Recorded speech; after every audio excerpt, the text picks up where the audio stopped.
Amazon জঙ্গল এই নামটির সঙ্গে ছোট বড় সকলের কম বেশি পরিচিত আছে। এটি একটি গ্রিক শব্দ যার অর্থ ফিমেল ওয়ারিয়ার অর্থাৎ মহিলা যোদ্ধা।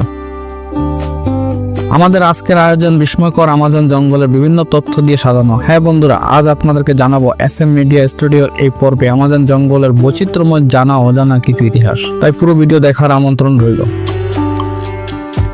দক্ষিণ আমেরিকায় অবস্থিত আমাজন বন পৃথিবীর সবচেয়ে বড় বনাঞ্চল। সমগ্র পৃথিবীতে যত রেইন ফরেস্ট আছে তার অর্ধেকই হলো আমাজন। পৃথিবীর মোট অক্সিজেনের 20% উৎপাদিত হয় আমাজনে। সে কারণে একে পৃথিবীর ফুসফুস বলা হয়ে থাকে। আমাজন বনের সৃষ্টি হয়েছিল প্রায় 5 কোটি বছর আগে ইয়াসিন যুগে। আমাজন জঙ্গল দক্ষিণ আমেরিকায় প্রায় সিংহভাগ অঞ্চল জুড়ে বিস্তৃত। আমাজন বন এতটাই বড় যে আয়তনের দিক থেকে আমাজন বন বাংলাদেশ থেকে প্রায় 38 গুণ বড়।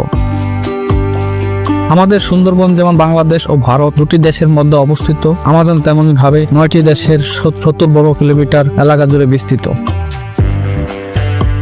মহাবন আমাজনের 60% শুধুমাত্র ব্রাজিলে, 13% পেরুতে, 10% কলম্বিয়াতে অবস্থিত এবং অন্যান্য 17% বনাঞ্চল বা 6টি দেশে Bolivia, Ecuador, Venezuela, Guyana, Suriname ও ফ্রান্স গায়ানায় অবস্থিত।